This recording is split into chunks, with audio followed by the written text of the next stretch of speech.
अखण्डमण्डलाकारं व्याप्तं येन चराचरम्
ॐ नमो ब्रह्मादिभ्यो ब्रह्मविद्यासम्प्रदायकर्तृभ्यो वंशऋषिभ्यो महद्भ्यो नमो गुरुभ्यः सर्वोपप्लवरहितः प्रज्ञानघनः प्रत्यगर्थो ब्रह्मैवाहमस्मि ॐ கேனோபனிஷத்தினோட சாந்தி பாடம் சொல்கிறேன், எல்லாரும் திரும்ப சொல். ஆப்யாயந்து மமாங்கானி வாக்பிராணச்சக்ஷுः ஸ்ரோத்ரமதோ பலமிந்திரியாணி ச சர்வாணி சர்வம் பிரம்மோபனிஷதம் மாஹம் பிரம்ம நிராகுர்யாம் மாமா பிரம்ம நிராகரோத் அநிராகரணமஸ்த்வநிராகரணம் மே அஸ்து ததாத்மனி நிரதேய உபனிஷத்சு தர்மாஸ்தே மயி சந்து தே மயி சந்து. ஓம் சாந்தி ஷாந்தி ஷாந்தி.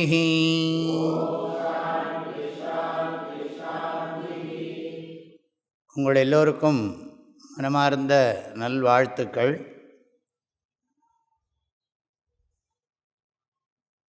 இந்த ஆன்மீக முகாமில் கேனோபனிஷத்தினுடைய 3வது கண்டம் 4வது கண்டம் இந்த மந்திரங்களுக்கெல்லாம் அர்த்தம் பார்க்க போகிறோம். ஏற்கனவே சென்ற வருஷத்தில் முகாமில் இந்த கேனோபனிஷத்தினுடைய முதல் கண்டம் 2வது கண்டத்துக்கு அர்த்தம் சொல்லிவிட்டேன் 15 வகுப்புகளில். பொதுவாக உபநிஷதங்கள்லாம் படிக்கிறது மோட்சத்துக்கான ஞானத்தை அடையிறதுக்காக. நமக்கு தெரியும் புருஷார்த்தங்கள் 4: தர்மார்த்த காம மோக்ஷம். இது நம்ம சம்பிரதாயத்தில் குழந்தையில் இருக்கும்போதே சொல்லிக் கொடுக்கப்படுற விஷயம். பிரம்மச்சாரிக்கு இந்த வித்தியை சொல்லிக் கொடுப்போம். 15-16 வயசுக்குள்ளே அவனுக்கு இந்த வாழ்க்கையை எப்படி நடத்தணும் அப்படிங்கிற அறிவை நம்ம தேசத்து சாஸ்திரம் உபதேசம் பண்ணுறது. யாராக இருந்தாலும் சரி, அது எந்த வர்ணத்தை சேர்ந்தவர்களாக இருந்தாலும் சரி, ஆக மனுஷ சமூகத்துக்கு என்ன லட்சியம் அப்படிங்கிறத நம்முடைய சாஸ்திரங்கள் சொல்லி கொடுத்துடுறது. இந்த தேசத்து வித்யை, மற்ற வித்தியெல்லாம் இது சொல்லி, லௌகிக வித்தியெல்லாம் இது சொல்லித்தராது. ஜனங்களெல்லாம் லௌகிக வித்தியக்கு தான் நிறைய பணத்தை செலவு பண்ணி நிறைய பிரயத்தனப்படுகிறார்கள். அது உலகம் முழுக்க இப்போ பிரசித்தமாக இருக்குது. ஆகையினால இந்த லௌகிக வித்தியங்கிறது வேறு, நம்ம தேசத்து வித்தியை வைதிக வித்தியை. வைதிக வித்தியைக்குள்ள லௌகிகத்துக்கான பிரயோஜனங்கள் நிறைய இருக்குது. லௌகிக வித்தியைக்குள்ள வைதிக வித்தியை இல்லை.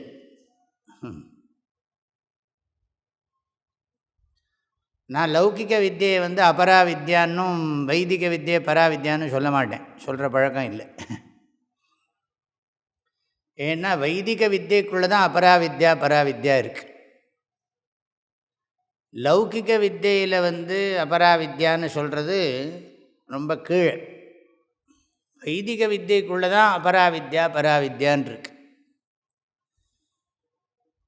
ஆகவே இந்த வைதிக வித்யை தான் இந்த மனுஷ சரீரத்தில் இருக்கிற ஜீவனுக்கு புருஷார்த்தத்தை சொல்லி கொடுக்கறது. புருஷார்த்தம்னா என்ன? புருஷார்த்த சப்தத்துக்கு 2 அர்த்தம் இருக்குது. ஒன்று வாழ்க்கையோட குறிக்கோள்னு அர்த்தம், இன்னொன்று நம்மக்கிட்ட இருக்கிற எஃபர்ட்டு எனர்ஜியை எதுக்கு யூஸ் பண்ணணும், நம்மக்கிட்ட இருக்கிற பிரயத்தனத்தை எதுக்கு கொடுக்கணும் அப்படிங்கிறது ரொம்ப முக்கியமாக சொல்லப்பட்டிருக்கு. நம்ம உழைப்பு எதை நோக்கி இருக்கணும்?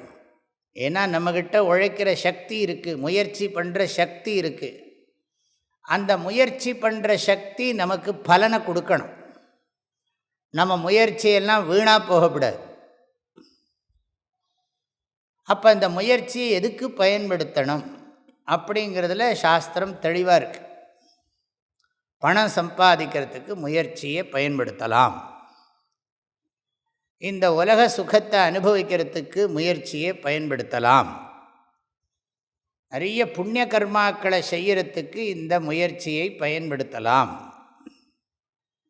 முயற்சி பண்ணுறவனையே இல்லாமல் செய்யறதுக்கும் முயற்சியை பயன்படுத்தலாம். முயற்சி பண்ணுறவனையே இல்லாமல் பண்ணுறது அதுதான் ரொம்ப முக்கியம். ஏன்னா முயற்சி பண்ணுறதே சம்சாரம் ஆகிடும் அப்புறம் போக போக. ஆக முயற்சி பண்ணுறதுலேருந்தே விடுபடுறது, அதுக்கு பேர் தான் மோக்ஷம் வரும். மோக்ஷத்துக்காக முயற்சி பண்ணுறது. மோக்ஷத்துக்காக முயற்சி பண்ணுறதுன்னா மோக்ஷம்னா என்னன்னு கேள்வி வரும். மோக்ஷங்கிறதுக்கு சாதாரணமான அர்த்தம் என்னென்னா, இந்த உடம்புக்குள்ளே இருக்கிற ஜீவாத்மா மறுபடியும் ஸ்தூல சரீரம் எடுக்காமல் இருக்கிறதுக்கு பேர் தான் மோக்ஷம் அப்படிங்கிறது பொதுவான ஒரு அர்த்தம். புனர்ஜன்ம அபாவா, இதுதான் சாஸ்திரங்களில் நிறைய காணப்படுறது. புனரப்பி ஜனனம் புனரப்பி மரணம் புனரப்பி ஜனனி ஜடரே சயனம் இஹ சம்சாரே. இதுதான் சம்சாரம், சுத்தின்ண்டே இருக்கு. ஆக இதுதான் மோட்சங்கிறது பொதுவான ஒரு இது, புனர்ஜன்ம அபாவா. ஆனால் மோட்சத்துக்கு இன்னொரு அர்த்தம் என்னன்னு கேட்டால்,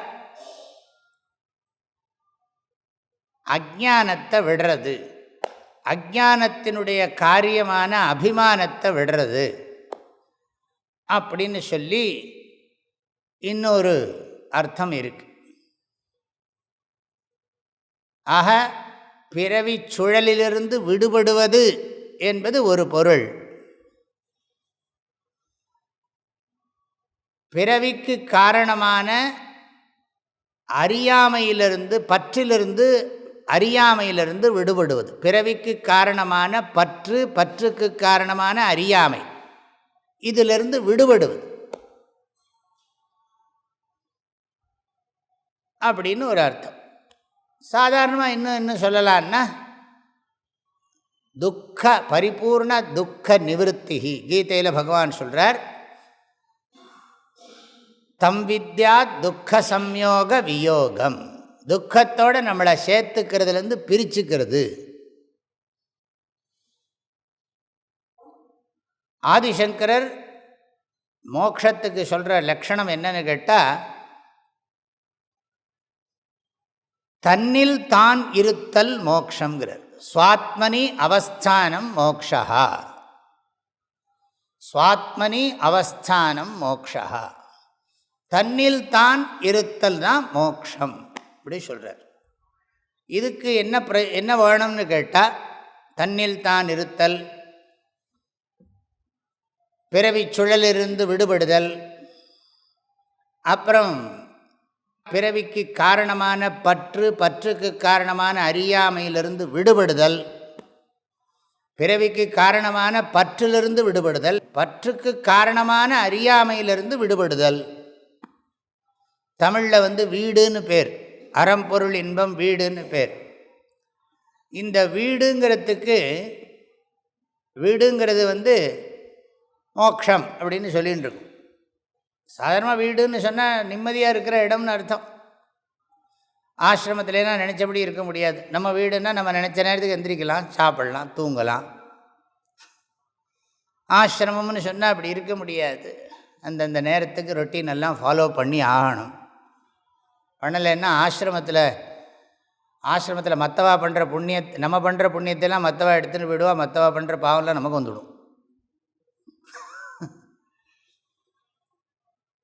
ஆஹா, வீடுன்னு சொன்னால் நம்ம ஃப்ரீடம், அப்சல்யூட் ஃப்ரீடம்.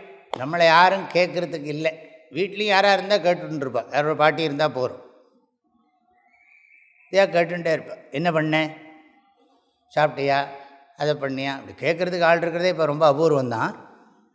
வீடுன்னா அப்படி ஒரு அர்த்தம். ஆனால் உண்மையிலே வீடுங்கிறது, விடு என்பது நீண்டு வீடு என்பது ஆயிற்று அப்படின்னு தமிழ் விளக்க ஆசிரியர்கள்லாம் சொல்லுகிறார்கள். ஆக அறியாமையை விடு, பற்றை விடு, புறப்பற்றை விடு, அகப்பற்றை விடு. யான் எனது எனும் செருக்கறுப்பான் வானோர்க்கும் உயர்ந்த உலகம் புகும். அப்படி பண்ணப்பான்னு சொல்ற. ஆக இந்த மோக்ஷங்கிறது இதை சாஸ்திரத்தில் பரம புருஷார்த்தம்னு சொல்கிறோம். இந்த அர்த்த புருஷார்த்தம், காம புருஷார்த்தம் எல்லாம் எல்லாமே நம்ம தேசத்து சம்பிரதாயப்படி தர்மத்துக்காகத்தான். இந்த சரீரத்தை காப்பாற்றுறதே புண்ணியம் பண்ணுறதுக்கு தான். கல்யாணம் பண்ணிட்டு குழந்தைகளெல்லாம் பெற்றுக்கிறதெல்லாம் புண்ணியம் பண்ணுறதுக்கு தான்.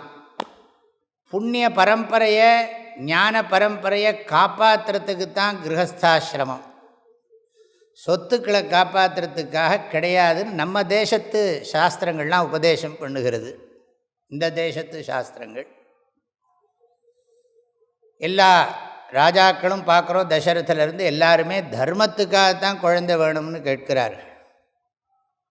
கல்யாண மந்திரத்துலேயும் அப்படி தான் இருக்குது. தர்ம பிரஜா அபிவிருத்தி அர்த்தம் தான் சொல்லி சங்கல்பமே விவாகத்தில் பண்ணப்படுகிறது. ஆகவே இந்த புருஷார்த்த நிச்சயங்கிறது ஒன்று ரொம்ப முக்கியம். ஏன்னா இந்த சரீரம் ரொம்ப நாளைக்கு இருக்காது, அது மறக்கப்படாது, அது மறந்துடுறோம். அதனால தான் நிறைய அக்கிரமங்கள்லாம் நடக்கிறது. சரீரம் சாஸ்வதம் அப்படின்னு நினைக்கிறதுனால தான் நிறைய அதர்மங்கள்லாம் நடக்கிறது. சாஸ்வதம்னு பிளான் பண்ணாட்டாலும் அது சாஸ்வதமாக இல்லையான்னு விவேகமே கிடையாது. நமக்கு திடீர்னு இந்த உடம்பு வந்திருக்கே, இது திடீர்னு ஒரு நாளைக்கு போயிடுமே அப்படின்னு ஒரு நாளைக்கு தோண வேண்டாமோ? அந்த விவேகமே பண்ணுறதில்ல, அதுக்கான சூழ்நிலையே விரும்புறதும் இல்லை. அப்படி ஒரு சூழ்நிலை கிடைச்சதுன்னா அந்த சூழ்நிலையை கண்டு ஓடுறான், பயந்து ஓடுறான். ஐயோ இது வாழ்க்கையை கெடுத்துரும் போல இருக்குதுன்னு நினைக்கிறான். எங்கேயா விவேகம் வந்துடுத்துன்னா என்ன பண்ணுறது? அப்புறம் நமக்கு நார்மலாக இருக்க மாட்டோமே. அப்படிலாம் ஜனங்களுக்கு அந்த பயம். ஏன்னா பணங்காசு சம்பாதிச்சுட்டு கடைசி வரைக்கும் லைஃப்பை நடத்துகிறது தான் வாழ்க்கையில் பரம புருஷார்த்தம் நினச்சிட்டு இருக்கான். பரம புருஷார்த்தங்கிறது இது எல்லாமே வேணும். நமக்கு எல்லாத்தையும் பேலன்ஸ் பண்ணணும். அர்த்தம் வேணும், காமம் வேணும், தர்மம் வேணும், மோட்சம் வேணும். எல்லாம் முக்கியமாக எதுக்குன்னா அர்த்த காமங்களெல்லாம் தர்மத்துக்கு தான் சாதனம். தர்மம் ஞானத்தை பெறத்துக்கு சாதனம். ஞானம் ஜென்மாவிலிருந்து விடுபடுறதுக்கு சாதனம். இந்த சாதன சாத்திய விவேகம் ரொம்ப முக்கியம். வேதத்துக்கு ஒரு அழகான லக்ஷணம் சொல்லியிருக்கிறார்கள் பெரியோர்கள்.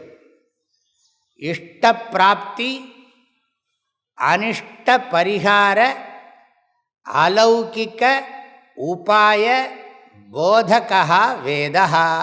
வேதத்துக்கு லக்ஷணம் இஷ்ட பிராப்தி அனிஷ்ட பரிகார அலௌகிக உபாய போதகா வேதா.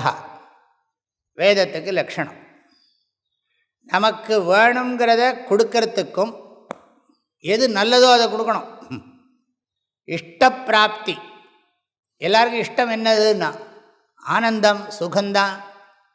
அனிஷ்ட பரிகாரம், துக்கம் வேண்டாம். இஷ்ட பிராப்தி உபாயத்தை உபதேசிக்கிறது வேதம். அனிஷ்ட பரிகார உபாயத்தையும் உபதேசிக்கிறது வேதம். ஆனால் சாதாரண உபாயம் இல்லை, லௌகிக உபாயம் இல்லை, அலௌகிக உபாய. லௌகிக உபாயம் என்னது? கஷ்டம் வந்தால் என்ன பண்ணுவோம்?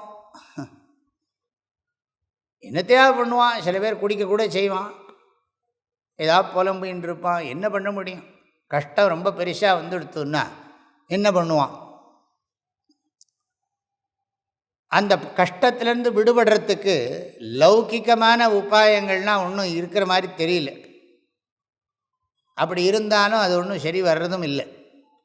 இப்போ சாஸ்திரத்தில் சொல்லியிருக்கிற இப்போ சனிப்பெயர்ச்சி வந்திருக்கு. எல்லாரும் சனிப்பெயர்ச்சிக்கு ஏகப்பட்ட பரிகாரம் பண்ணியிருக்கா.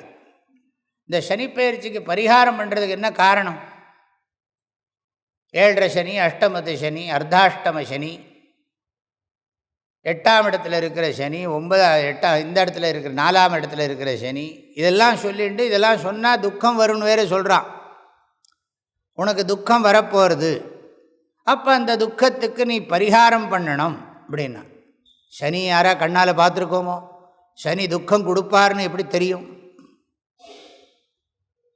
எல்லாம் ஃபெய்த்தா, ஸ்ரத்தையா, நாலெட்ஜா? இதா விஷனா?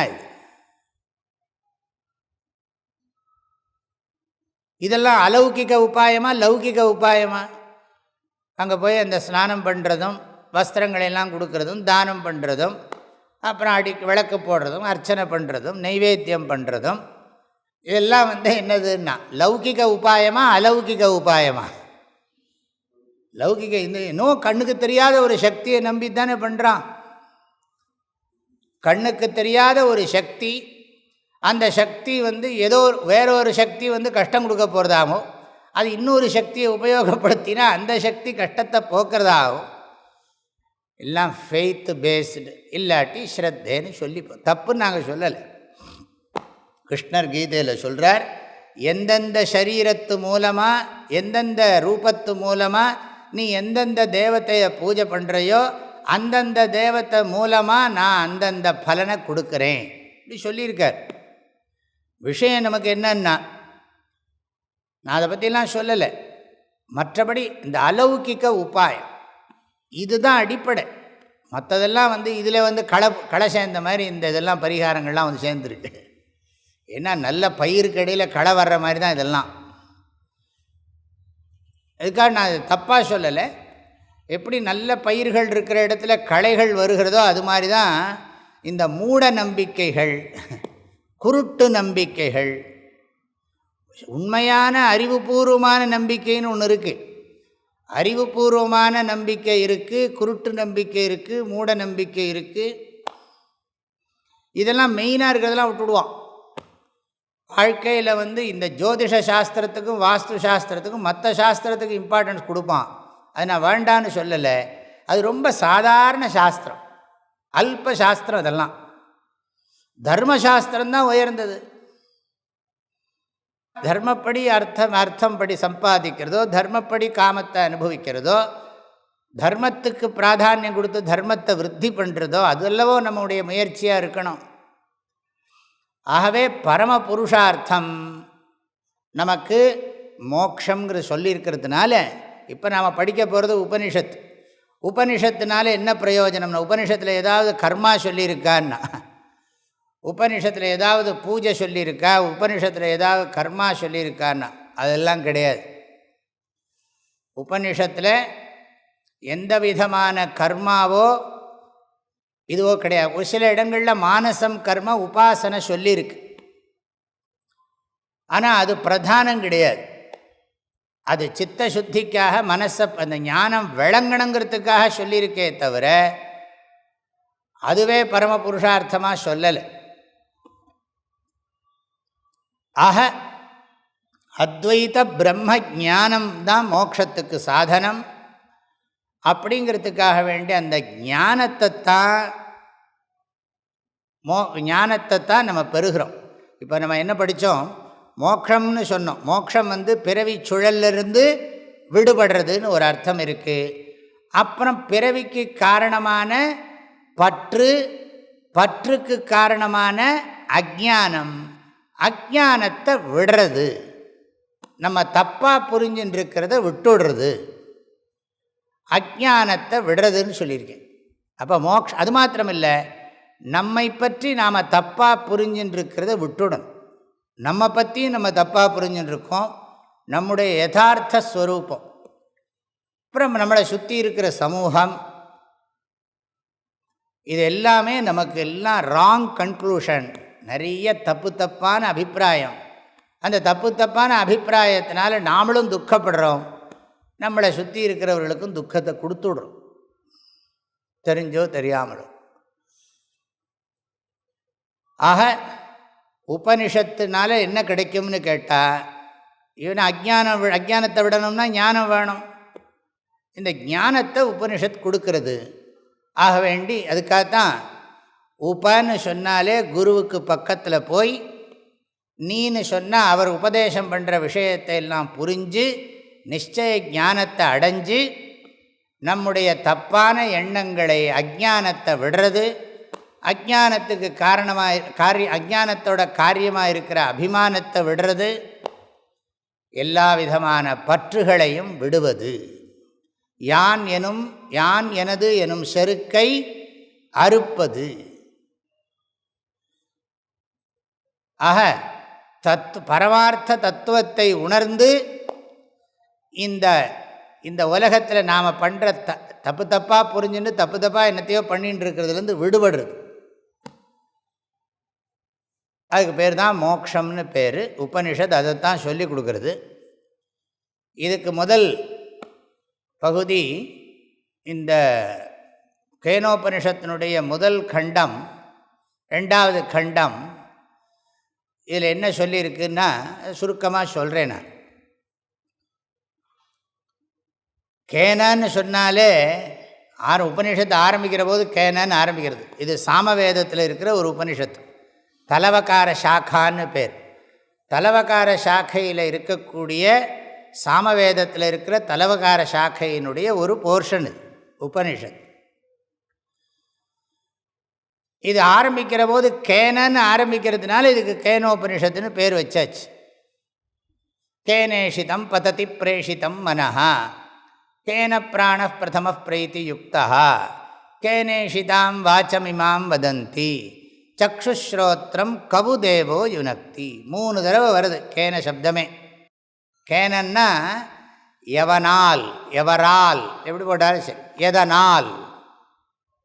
எதனால் அப்படின்னு சொன்னால் எதனால் சிஷ்யன் என்ன கேள்வி கேட்குறான்னா, இந்த மனசு கேனேஷிதம் பததி பிரேஷிதம் மனஹா, யார் இந்த மனசை ஆசைப்படும்படி பண்ணி விஷயங்களை நோக்கி போகும்படி பண்ணுறது யார் அப்படி கேட்குறான். இந்த மனசுக்கு 3 சக்தி இருக்குது. முதல்ல முக்கியமாக 2 சக்தி இருக்குது. அப்புறம் இன்னொரு சக்தியை நம்ம சேர்த்து புரிஞ்சுக்கலாம். அதாவது முதல்ல தெரிஞ்சுக்கிற சக்தி இருக்குது, ஞானசக்தி. அப்புறம் அடுத்தது இந்த ஞானசக்தி எல்லாத்தையும் தெரிஞ்சுக்குமா? எதை தெரிஞ்சுக்கணுமோ அதை தெரிஞ்சுக்காது. அதுதான் ப்ராப்ளமே. எதை தெரிஞ்சுக்கணுமோ அதை தெரிஞ்சுக்காது. எதெல்லாம் தெரிஞ்சுக்க வேண்டிய அவசியம் இல்லையோ அது ரொம்ப ஆசையாக போய் தெரிஞ்சுக்கும். இந்த மாதிரி சத் விஷயங்களெல்லாம் போய் ஆசையாவாக தெரிஞ்சுக்கிறோம், தெரிஞ்சுக்கிறது இல்லை. அசத் விஷயங்களெல்லாம் ரொம்ப ஆசையாக அங்கங்கே கூடி கூடி நின்று அதை பற்றி பேசின்னு இருக்கான், நிறைய தெரிஞ்சுட்டு இருக்காங்க. அப்போது இந்த தெரிஞ்சுக்கிற சக்தி இருக்குது. தெரிஞ்சுக்கிட்டா மாத்திரம் போகாது, அது ஆசைப்படுற சக்தி இருக்குது. இச்சாசக்தி இருக்குது, ஞானசக்தி இருக்குது, இச்சாசக்தி இருக்குது. அப்புறம் அந்த ஆசைப்பட்டதை அடையணுமே, இந்த இச்சாசக்தி சும்மா இருக்குமா? இச்சை அதிகமாக இருந்தாலே சம்சாரம்தான். ஆசைப்படப்பட ஆய்வரும் துன்பங்கள். இந்த இச்சை இருந்ததுன்னு சொன்னால் அது நல்ல விஷயத்தில் இச்சை இருக்கோ மோசமான விஷயத்தில் இச்சை இருக்கோ அது வேறு. அது தர்ம இச்சையா அதர்ம இச்சையாங்கிறது வேறு. இந்த இச்சை என்ன பண்ணும்னா செயலில் தூண்டும். அந்த இச்சையை பூர்த்தி பண்ணிக்கிறதுக்கு என்னெல்லாம் எஃபர்ட் எடுக்கணுமோ அத்தனைக்கும் நம்மளை தூண்டும். முதல்ல தெரிஞ்சுக்கிறோம், அதுக்கப்புறம் தெரிஞ்சின்ற விஷயத்தில் ஆசைப்படுறோம், ஆசைப்பட்ட விஷயத்தை ஆசையை பூர்த்தி பண்ணிக்கிறதுக்கு காரியம் பண்ணுறோம். கிரியாசக்தி. ஆக ஞானசக்தி, இச்சாசக்தி, கிரியாசக்தி, 3 சக்தி நமக்குள்ளே இருக்குது. இதை ப்ராப்பராக யூஸ் பண்ணுறதில்ல. நிறைய பேர் மிஸ்யூஸ் பண்ணுறான். எப்படி பணத்தை தப்பாக உபயோகப்படுத்துகிறோமோ அது மாதிரி பணத்தை டெரரிசத்துக்கு யூஸ் பண்ணுறான். ஒரு ஒரு மனித சமூகத்தை அழிக்கிறதுக்கு பயன்படுத்துகிறார்கள். அது மாதிரி நமக்கு பகவான் கொடுத்துருக்கிற இந்த ஞானசக்தி, இச்சாசக்தி, கிரியாசக்தி, இந்த 3 சக்தியும் நமக்கும் நல்லது பண்ணணும், நம்மளை சுற்றி இருக்கிற எல்லாருக்கும் நல்லது பண்ணணும். அப்படி இல்லை, அப்படிப்பட்ட எண்ணமே வரமாட்டேங்கிறது. இப்போ கேனேஷிதம் பததி பிரேஷிதம் மனஹா. சிஷ்யன் கேட்குறான், குருவை பார்த்து, குருக்கிட்ட கேட்குறான், எதனால் மனசுக்கு அறிஞ்சிக்கிற தன்மை உண்டாகிறது, எதனால் மனசுக்கு ஆசைப்படுற தன்மை உண்டாகிறது, எதனால் மனசு ஆசைப்பட்டதை அடைஞ்சே தீரணும்னு ஓயாமல் அலைஞ்சுண்டே இருக்குது. இப்படி அர்த்தம் பண்ணிக்கணும்.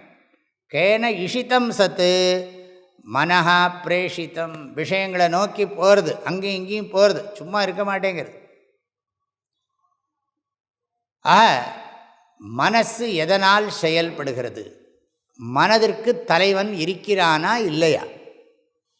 மனதிற்கு தலைவன் இருக்கிறானா இல்லையா? ஏன்னா நம்ம சாஸ்திரப்படி மனசு கரணமே தவிர மனசு கர்த்தா கிடையாது. மைண்டு சர்வெண்ட், ஆனால் அது தெரியல. பாடியே சர்வெண்ட்டு தான். இந்த ஸ்தூல சரீரமே என்னோட வேலைக்காரன்தான், இந்த உடம்பே என்னோட வேலைக்காரன்தான், மனசும் என்னோட வேலைக்காரன்தான். மனசே நான் கிடையாது, உடம்பே நான் கிடையாது. என்னோட இன்ஸ்ட்ருமெண்ட், என்னோட கருவி. இது முதல் பாடம். குழந்தையாக இருக்கிற போதே இதை சொல்லி கொடுக்கணும். வயசான பிறகு என்ன சொன்னாலும் மண்டையில் ஏறாது. ஆக ஷரீரமாத்யம் கலு தர்ம சாதனம். ஆத்யம் தர்ம சாதனம் ஷரீரம் கலு. ஆத்யம் அர்த்த சாதனம்னு சொல்லலை, ஆத்யம் காம சாதனம்னு சொல்லலை, ஆத்யம் தர்ம சாதனம். ஆத்யம் சாதனம் முதல் சாதனம்னு அர்த்தம். தர்மத்துக்கு முதல் சாதனம் உடம்பு அப்படிங்கிறார் காளிதாசர். உடம்பினை முன்னம் இழுக்கென்றிருந்தேன், அது கொஞ்சம் புரிஞ்சின்ற அப்புறம் பாடுறது. உடம்பினுக்குள்ளே ஒரு பொருள் கண்டேன், உடம்பினுள்ளே உத்தமன் கோவில் கொண்டான் என்று உடம்பினை யானிருந்து ஓம்புகின்றேனே அப்படிங்கிறார் திருமூலர். அப்புறம் என்னது, உடம்பாரழியின் உயிராரழிவர், திடம்படமை ஞானமும் சேரவும் மாட்டார், உடம்பை வளர்க்கும் உபாயம் அறிந்தேன், உடம்பை வளர்த்தேன் உயிர் வளர்த்தேனே. இதெல்லாம் ரொம்ப நிறைய அர்த்தம் இருக்குது, ஆழமான அர்த்தங்கள்லாம் இருக்குது. ஆக இந்த மனசு எதனால் வேலை செய்கிறது, எதனால் இந்த மூச்சு காற்று போயிட்டு வர்றது, எதனால் இந்த பேச்சு நடக்கிறது, கண்ணும் காதும் எதனால் தூண்டப்பட்டு இயங்குகிறது. ஏன்னா நான் எதனால் இயங்குகிறேன், நானே இயங்குகிறேன்னா என்ன ஏதாவது இயக்குகிறதா? சொல்கிறா இல்லையா, அவனுக்குள்ளே பேய் பூந்துடுத்துங்கிறான். அவன் செய்யலப்பா, அவனுக்குள்ளே பேய் வேலை செய்கிறது. உள்ளுக்குள்ளே 3 பேய் இருக்குங்கிறான் ஒருத்தன். அதை வச்சே ஒரு பெரிய சினிமா எடுத்து அவன் கோடீஸ்வரன் ஆகிடுறான், இந்த பொய்யை சொல்லி. இப்போ இந்த சரீரம் எதனால் இயங்குகிறது, தன்னை பற்றி தெரிஞ்சுக்கிறது தான். இது ஆத்ம ஞான கேள்விதான். நான் யாருங்கிறத வேறு விதமாக ப்ரெசன்ட் பண்ணியிருக்கு. கோஹம், நான் யார் அப்படிங்கிற கேள்வியே வேறு விதமாக உபனிஷத் கேட்டிருக்கு. எதனால் இந்த மனசு இயங்கிறது, எதனால் இந்த பிராணன் இணங்கிறது, எதனால் கண்ணு பார்க்கறது, எதனால் காது கேட்கறது, இதெல்லாம் எதனால் நடக்கிறதுன்னு கேட்ட உடனே அவர் என்ன சொல்லிவிட்டார், அது இதுக்கெல்லாம் வேறானது. காதுக்கு காது, கண்ணுக்கு கண்ணு, ஸ்ரோத்ரஸ்ய ஸ்ரோத்ரம், மனசோ மனஹ, யத் வாச்சோஹ வாச்சம், சவு பிராணஸ்ய பிராணஹ, சக்ஷுஷக்ஷு, அதிமுச்சிய தீரா பிரேத்தியாஸ்மான் லோகாத் அமிர்தா பவந்தி. நான் உங்களுக்கு சுருக்கமாக சொல்லிவிடுறேன், ஏன்னா அது ஏற்கனவே முடிஞ்சு போயிடுது அந்த கிளாஸெல்லாம். அந்த ஆத்ம சைத்தன்யந்தான், இந்த சைத்தன்ய தத்துவம், கான்ஷியஸ்னஸ், உணர்வு தான்ப்பா எல்லாவற்றிற்கும் ஆதாரமானது. அதை சார்ந்து தான் இதெல்லாம் இயங்குகிறது. உண்மையிலே இது ஜடம். ஜடமான இதுக்கு இயங்குவதற்கு அந்த சேதனத்தினுடைய அனுக்கிரகம் இருக்கிறது. உணர்வின் அருளால் உள்ளம் உலகத்தையும் உடலையும் உறவுகளையும் எல்லாம் உணர்கிறது. உணர்வின் அருளால், உணர்வின் சாநித்தியத்தினால்தான் எல்லாம் நடக்கிறது. அப்படி சொல்லி உபனிஷத்து வேறு விதமாக ப்ரெசன்ட் பண்ணுறது. அதுக்கப்புறமும் சுருக்கமாக சொன்னால், எதனால் மனது எல்லாவற்றையும் அறிகிறதோ, மனதால் எதை அறிய முடியாதோ அதுவே பிரம்மம்னு சொல்லிடுறது. என் மனசா ந மனுதே ஏனாகுர் மனோமதம் ததேவ பிரம்மத்வம் வித்தி. எத் வாச்சா அனபியுதிதம் ஏன வாகபியுத்யதே. எத் ஸ்ரோத்ரேண ந ஸ்ருணோதி ஏன ஸ்ரோத்ரம் இதகும் ஸ்ருதம். எஃப் பிராணேன ந பிராணிதி ஏன பிராண பிரணீயத்தே. இந்த வார்த்தைகள் எல்லாம் சொல்லி எதனால் இதெல்லாம் இயங்குகிறதோ, காரியம் காரணத்தை அறியாது, காரணம்தான் காரியத்தை செயல்படுத்துகிறது என்று சொல்லி அது பிரம்மம்னு வேறு ஒரு வார்த்தையை சொல்லிடுது. ரொம்ப முக்கியம் அது. அதுவே பிரம்மம்.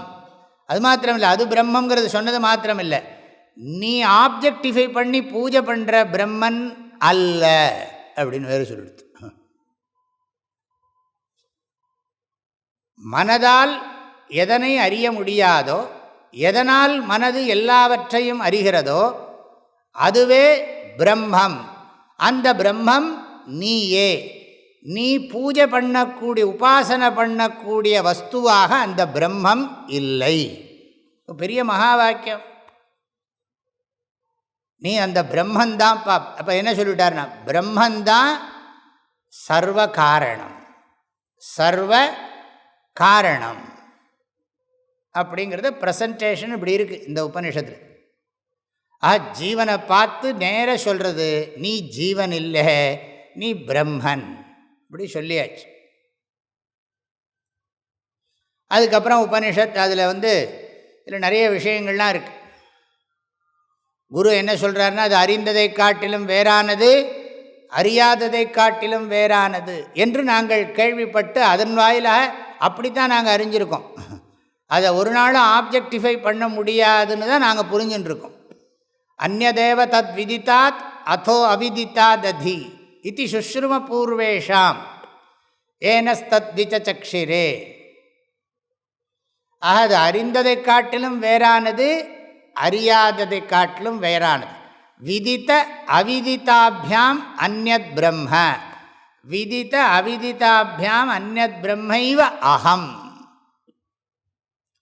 என்னை அறியாதவனாகவும் நான் இல்லை, என்னை அறியப்படும் பொருளாக அறிபவனாகவும் நான் இல்லைன்னு அர்த்தம். என்னை அறியப்படு பொருளாக அறிபவனாகவும் நான் இல்லை, என்னை அறியப்படாத பொருளாக அறிபவனாகவும் நான் இல்லை. அறிவாகவே இருக்கிறேன் என்பது பொருள். உணர்வாகவே இருக்கிறேன். கான்ஷியஸ்னஸை ஃபோக்கஸ் பண்ண வைக்கிறார். நமக்கு எங்கெல்லாமோ பராக்கு பார்த்துட்டு இருக்கோம், பக்கத்தான் அந்தாம் இந்தாம் என்னத்தையில்லாமோ பராக்கு பார்த்துன்னு உட்காண்ட்ருக்கோம். பேப்பர், நியூஸ் பேப்பர், அது இது. உபனிஷத்து என்ன பண்ணுறது, பார்க்கிறவனை பாருங்கிறது. பஷ்யன்னபி சன பஷ்யதி மூடா. கீதையில் சில ஸ்லோகங்கள்லாம் அப்படி இருக்குது. ஆக பகவானே சொல்கிறாரே, உத்கிராமந்தம் ஸ்திதம் வாபி 15ஆம் அத்தியாயத்தில் இருக்குது. புஞ்சானம் வா குணான்விதம் விமூடா நானு பஷ்யந்தி பஷ்யந்தி ஞான சக்ஷுஷா. இந்த சரீரத்துக்குள்ளே போய் வந்துட்டுருக்கான், இவனை கவனிக்க மாட்டேங்கிறான், என்னத்தையோ பராக்கு பார்த்துட்டுருக்கான். இவன் அந்தఃகரண விற்த்தியில் ஆத்மானந்த விற்பி இருக்கா, அனாத்ம துக்க விற்பி இருக்கா பிரபலமானா, புரியுதா? ஆனந்த ஆத்மாக்கார விற்பி பிரபலமாக இருக்கா, துக்க அனாத்ம விற்பி பிரபலமாக இருக்கா அப்படின்னா அதுதான் பிரபலமாக இருக்குது. டாமினேட் பண்ணுறது இந்த லௌகிக்க அனாத்ம விற்பி தான் பிரபலமாக டாமினேட் பண்ணிட்டு இருக்கு. அதனால என்ன பண்ணுறதுன்னா, இதுலேயே இதை கவனிக்கவே மாட்டேங்கிறான். இதான் தெரிஞ்ச விஷயமாச்சேங்கிறான் வேதாந்தம் படித்தவனே. வேதாந்தம் படித்தவனே என்ன சொல்கிறான், இதான் தெரிஞ்ச விஷயமாச்சே, இது தெரியாத விஷயத்தெல்லாம் கவனிப்போம்னா அப்போ என்ன பண்ணுறது? இது கடைசியில் போய் கீழே விழுந்ததுன்னு ஆயிடுச்சு. வேதாந்தம் கேட்க விரும்பிய வேதியர் வேதாந்தம் கேட்டும் வேட்கை ஒழிந்திலர். வேதாந்தமாவது வேட்கை ஒழிந்த இடம், வேதாந்தம் கேட்டவர் வேட்கை விட்டாரே. திருமூலர் சொல்கிறார், வேதாந்தம் படிக்கிறதுக்குன்னு போனால், சந்நியாசத்தை வாங்கி போனால், அங்கே போய் என்ன பண்ணார்னா, அங்கேயும் போய் என்ன ஏதோ சொன்னதே சொல்லிகிட்டு இருக்கார், அகம் பிரம்மாஸ்மி பூர்ணோஸ்மி. ஒரு தரம் கேட்டால் ஒரு தரம் கேட்கலாம், 2 தரம் கேட்கலாம், அப்புறம் இதெல்லாம் சுவாரஸ்யமே இல்லை.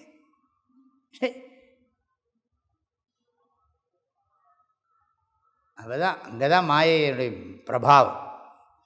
அதுதான் சங்கராச்சாரியர் மாயா பஞ்சகத்தில் சொல்லியிருக்கார்.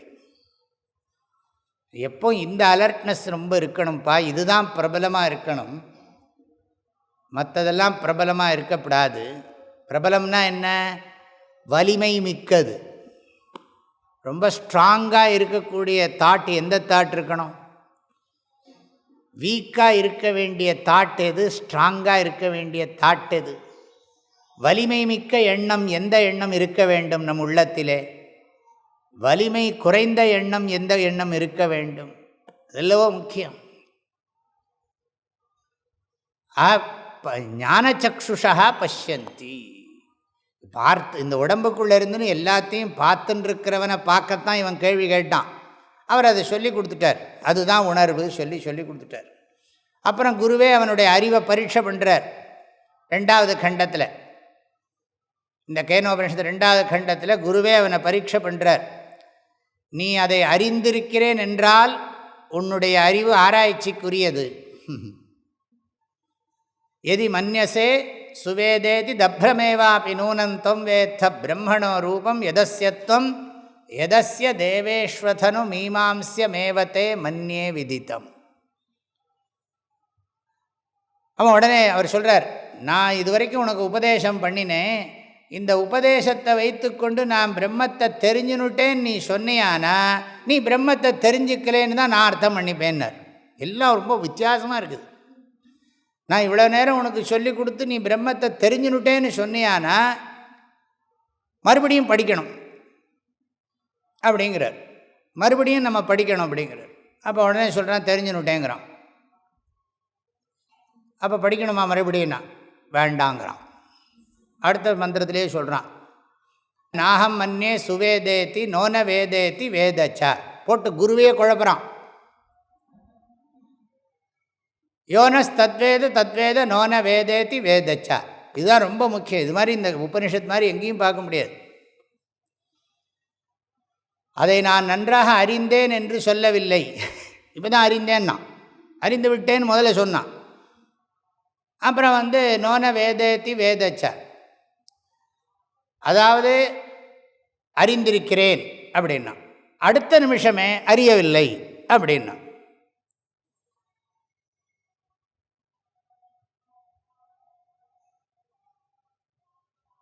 நாகம் மன்யே சுவேதேத்தி நோன வேதேத்தி வேதச்ச. 4 தடவை சொல்கிறான். அதாவது அறிந்தேன் அறியவில்லை, அறிந்தேன் அறியவில்லைன்னு 2 தடவை சொல்லிடுறான். அப்போ உடனே என்ன சொல்கிறார், நாகம் மன்யே சுவேதேதி நோன வேதேதி வேதச்ச. இப்படி நமக்குள்ளே எவன் தெரிஞ்சுட்டுருக்கானா, யோனஸ் தத்வேத தத்வேத நோன வேதேதி வேதச்ச. இந்த மந்திரத்தை மாத்திரம் இந்த அன்வயம் பண்ணி புரிஞ்சுனுட்டிங்கன்னா ரொம்ப இதுதான், ரொம்ப சிம்பிள் தான். கொஞ்சம் வேலை பண்ணணும். வேலை பண்ணால் எல்லாமே சுலபம், வேலை பண்ணலைன்னா எல்லாமே துக்கம். நமக்குள்ள யார் ஒருவன் இது அறியப்படுவதாகவும் இல்லை அறியப்படாததாகவும் இல்லை என்று அறிந்திருக்கிறானோ அவன் அறிந்திருக்கிறான் அப்படின்னு விட்டான். குருவுக்கு மிஞ்சின சிஷ்யன். நமக்குள் எவன் இதை அறியவில்லை என்றும் அறிந்திருக்கிறேன் என்றும் அறிந்திருக்கிறானோ அவன் அறியவில்லை என்கிறான், அறிந்திருக்கிறேன் என்கிறான். இப்படி கான்ட்ரடிக்ட் பண்ணுறான். அவனுக்கு தெரிஞ்சிருக்கு. உடனே உபனிஷத்து வேறு சொல்லு, அதோடு முடிஞ்சு போச்சு. அதுக்கப்புறம் குரு பாயை திறக்கிறது இல்லை, போகிறோம். இப்போ ஏற்பட்ட பரமோத்தம சிஷ்யன் நமக்கு கிடச்சுட்டான் அப்படின்னு விட்டுவிட்டார். அப்புறம் உபனிஷத் பேசுறது. எவனுக்கு அது அறியப்படாததோ அவனுக்கு அறியப்பட்டது, எவனுக்கு அது அறியப்பட்டதோ அது அவனுக்கு அறியப்படாதது. எஸ்யா மதம் தஸ்ய மதம் மதம் எஸ்ய நவேதசா அவிஜாத்தம் விஜானதாம் விஜாத்தம் அவிஜானதாம். இப்படி தான் சொல்லியிருக்கு 2வது கண்டத்தில். இப்படி சொல்லி உபனிஷத்து என்ன பண்ணுகிறதுன்னா, இது அன்னோனும் இல்லை நோனும் இல்லை. I don't want to know Brahman, I don't know Brahman, I don't want to know Brahman. நான் பிரம்மத்தை அறியவில்லை, பிரம்மத்தை அறிய விரும்பவில்லைன்னா. ஏன்னா நானே பிரம்மமாக இருக்கிற போது நான் பிரம்மத்தை அறியவில்லை என்றோ பிரம்மத்தை அறிய வேண்டும் என்றோ நான் சொல்ல முடியாது. இந்த டீச்சிங் அப்படி புரிஞ்சதுக்கு அப்புறம் நான் பிரம்மத்தை அறியவில்லை என்றும் சொல்ல முடியாது, பிரம்மத்தை அறிய விரும்புகிறேன்னு சொல்ல முடியாது. பிரம்மத்தை அறிந்தவன், தன்னை பிரம்மமாக அறிந்தவன், தன்னை அறிய வேண்டும் என்றோ தன்னை அறிய முயற்சிக்க வேண்டும் என்றோ சொல்ல மாட்டான். அப்புறம் உபனிஷத் வேறு சப்தங்கள்லாம் சொல்லிது. ஒவ்வொரு விற்த்தியிலையும் அது தெரிஞ்சுக்கலாங்கிறது. பிரதிபோத விதித்தம் மதம் அமிர்தத்வம் ஹி விந்ததே ஆத்மனா விந்ததே வீரியம் வித்யா விந்ததே மிருதம். ஒவ்வொரு தாட்லையும் அந்த கான்ஷியஸ்னஸோட ரிஃப்ளெக்ஷன் இருக்குது. எவ்வரி தாட், ஒவ்வொரு எண்ணத்திலும் உணர்வின் நிழல் உணரப்படுகிறது. ஒவ்வொரு எண்ணத்திலும் பிரம்மஸ்வரூபமாகிய உணர்வின் நிழல் உணரப்படுகிறது. அப்படி சொல்லிது. இதை இப்போவே இங்கேயே தெரிஞ்சுக்கணும், இந்த லைஃப்பில் இதுதான் இம்பார்ட்டன்ட் அப்படின்னு கடைசி மந்திரம் சொல்லிது.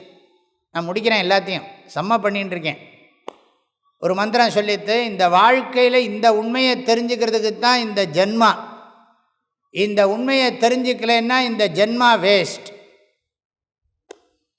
இஹச்சேத் அவேதி தத சத்தியமஸ்தி நச்சேதிஹா வேதீன் மகதீ வினஷ்டிஹி. பெரிய நான் நஷ்டத்தை அடைஞ்சுடுவேன். மறுபடியும் இந்த ஹியூமன் பாடி கிடைக்குமா? இந்த இன்டலெக்டு நல்லா வேலை செய்யுமா? உனக்கு நல்ல டீச்சிங் கிடைக்குமா? குரு கிடைப்பாரா? இந்த ஞானம் கிடைக்குமா? மிஸ் பண்ணாதே, ஜென்மாவை வேஸ்ட் பண்ணாதே, இந்த ஞானத்தை அடையிறதுலேருந்து விலகாதே அப்படின்னு நமக்கு எச்சரிக்கை பண்ணுறது. இகச்சேத் அவேதி தத சத்தியமஸ்தி. இந்த சரீரத்தில் ஜீவன் இருக்கும்போதே, இந்த உடம்பு நன்றாக இருக்கும்போதே இந்த உண்மையை நீ தெரிந்து கொண்டு விடு. அப்பொழுதுதான் உன்னுடைய வாழ்க்கை பயனுள்ளதாகும். இல்லை என்றால் உன் வாழ்க்கை பெரும் நஷ்டத்துக்கு ஆளாகிவிடும். மறுபடியும் சம்சாரம் வந்துடும். சம்சாரம்னா மறுபடியும் சரீரம் எடுக்கணும், துக்கப்படணும். இதே சனி பயிற்சி பரிகாரம் பண்ணிட்டு உட்காண்டிருக்கணும். எத்தனை தரம் தான் பரிகாரம் பண்ணுறது? 90 வயசு இருந்தால் 4வது தடவையும் வருமா சனி. அது வேறு விசேஷமாக சொல்லின்னு இருக்கான். நான் 90 வயசு வரைக்கும் இருந்து இந்த 4வது சுற்று சனியும் பார்க்கணும். தேவையில்லாத வேலை.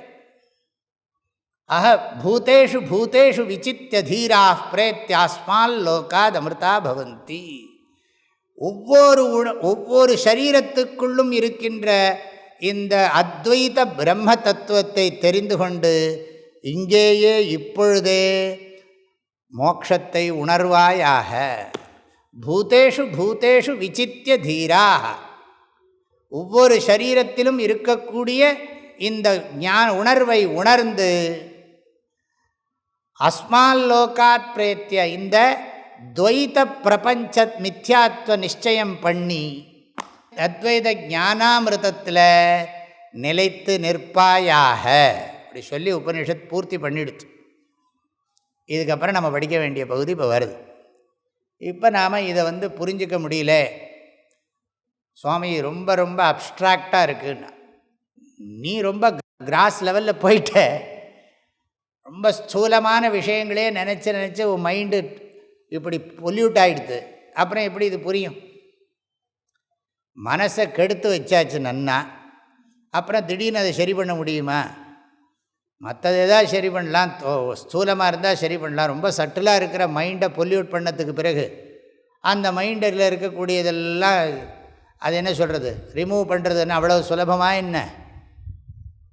அதுக்கு எத்தனை வருஷம் சாதனை பண்ணணும், திரும்ப திரும்ப ஜப மோத புண்ணியம் பண்ணிகிட்டே தான் இருந்தாலும் வேறு வழி. அதனால் இது ரொம்ப சூக்ஷ்மமாக தெரியுது. அதுதான் சொல்ல போகிறார் இந்த கதைக்கு. சங்கராச்சாரியார் இப்போ ஒரு கதை வரப்போகிறது. அந்த கதையில் என்னன்னா,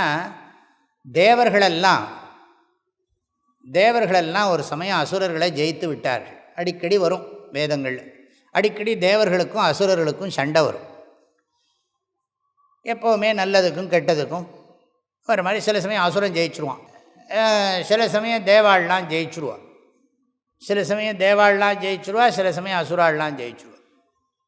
ஆனால் இங்கே தேவர்கள் ஜெயித்து விட்டார்கள். ஒரு சமயம் தேவர்களுக்கும் அசுரர்களுக்கும் நடந்த போரில் இது அடிக்கடி வேதங்களில் அடிக்கடி, ஏன்னா இது சிருஷ்டியில் ஓயாமல் நடந்துகிட்டே இருக்கும். ரொம்ப நாள் ஸ்மூத்தாக லைஃப்பை கொண்டு போயிட முடியும்னு நினச்சிக்க முடியாது. எப்போ பார்த்தாலும் அசுரன் காத்துன்னு இருக்கான் அழுறதுக்கு. ஆகையினால் இந்த தேவாசுர யுத்தங்கிறது ஓயாமல் நடந்து கொண்டு தான் இருக்கு. இந்த தேவாசுர யுத்தத்தில் ஒரு சமயம் தேவர்கள் ஜெயித்த உடனே இந்த தேவர்களுக்கு கர்வம் வந்துடுத்து. நான் தான் ஜெயித்தேன், என்னோட திறமையினால்தான் ஜெயித்தேன்னு ஒருத்தரும் சொல்லிவிட்டான். அப்போ உடனே என்ன பண்ணிது பகவான், என்ன பண்ணார் கடவுள், நம்ம அருள் இல்லாமல் இவெல்லாம் ஜெயிச்சிருக்க முடியாது.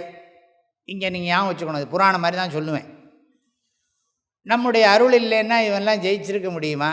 ஆனால் என்ன கர்வம் பாரு இவங்களுக்கு அப்படின்னு சொல்லிவிட்டு அந்த இந்திரன் இந்திராதி தேவர்களுக்கு முன்னால் கொஞ்சம் தூரத்தில் தெரிஞ்சும் தெரியாத மாதிரி ஒரு அழகான ஃபார்மில் வந்துவிட்டார் பகவான். வந்த உடனே அது பார்த்தா அடோரபிளாக இருக்குது. அது பார்த்து அங்கே போகணும் போல் இருக்குது, அட்ராக்டிவாக இருக்குது. அங்கே போகணுன்னொடனே இவர்கள்லாம் அது என்னன்னு பார்த்துட்டுவான்னு அக்னியை அனுப்பிச்சான். அக்னி பக்கத்தில் போகிறபோது அங்கே போகிற போதே இவருக்கு பேசுகிற சக்தியே போயிடுது.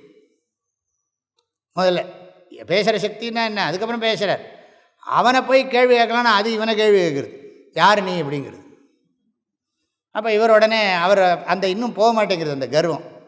நான் அப்படி ஆக்கும் அக்னி, நான் பகவான் சோ எனக்கு இந்த நேரமே இருக்குன்னார். அவர் உன்னோட பேர் என்னன்னு கேட்டார். அவர் சொன்னான், உன்னோட பவர் என்னன்னா எல்லாத்தையும் எரிச்சு விடுவேன்னு. இந்த புல்லை பார்ப்போம், எரிக்க முடியல. அப்புறம் காற்று வாயு பகவான் போனார். அவரும் இப்படி தான். இவர் போய் அவர்கிட்ட கேட்கக்குள்ள அது கேட்டுடுது, நீ யாருன்னு. அப்போ உடனே உனக்கு என்ன சக்தி இருக்குன்னு, நான் எல்லாத்தையும் பிச்சை எரிஞ்சுடுவேன் அப்படின்னு, காற்றை எல்லாத்தையும் தூக்கிடுவேன், மலையவே தூக்கிடுவேன், எல்லாத்தையும் தூக்கிடுவேன்னு. இந்த புல்லை தூக்கு பார்ப்போம், முடியல. அப்புறம் சரி நீ இவரெல்லாம் பார்த்தா 2 பேரும் இவங்க தான் முக்கியமான ஆள், இவங்க 2 பேரும் போய் வேலை நடக்கலை. அப்புறம் அடுத்தது என்னன்னா, இந்திரனை எல்லாருமா சேர்ந்து போய் பாருன்னொடனே இந்திரன் போனால் அவன் கண்ணுக்கே தெரியல, அது மறைஞ்சே போயிடுச்சு. இவங்கள்ட்டையாவது பேசித்துது, யார்கிட்ட, அக்னிகிட்டையும் வாயுகிட்டையும் பேசித்து. இந்திரன் போன உடனே அது டக்குன்னு மறைஞ்சு போயிடுது. அப்போ உடனே இது என்ன வந்தது அப்படின்ன உடனே இவனை அப்படியே பிரமித்து நிற்கிற போது தனக்கு மேலே ஒரு சக்தி இருக்குது, அதை நம்மளால் தெரிஞ்சிக்க முடியலை அப்படின்னு இந்திரனுக்கு புரிஞ்ச உடனே அந்த நேரத்தில் அந்த ஆகாசத்தில் பார்வதி தேவி தோன்றுகிறாள். அவள் தோன்றி என்ன சொல்லுகிறாள், இது பிரம்மந்தான், இந்த பிரம்மந்தான் உங்களுக்கு அனுகிரகம் பண்ணித்து, அதை மறந்து நீங்களாகவே பெரிய ஆள் நினச்சுன்னுட்டீங்க அப்படின்னு சொன்ன உடனே சரின்னு சொல்லி இவர் புரிஞ்சுட்டு வந்துவிட்டார். அப்போ பிரம்மஜானத்தில் ஃபஸ்ட்டு பிரம்மஜானி யாருன்னா இந்திரன். அப்புறம் இவர் எல்லாருக்கும் சொல்லி கொடுத்தார். அதனால் இவங்களுக்கெல்லாம் பெருமை வந்தது. ஆகையினால இறைவனை சார்ந்து தான் நமக்கு மகிமையே தவிர கடவுளை சார்ந்திராமல் நமக்கு மகிமை இல்லை அப்படிங்கிறது இங்கே சொல்லியிருக்கு. ஆனால் இதில் நிறைய நுணுக்கம் இருக்குது. இதெல்லாம் ஒரு கதை, புராண கதை மாதிரி சொல்லியிருக்கு.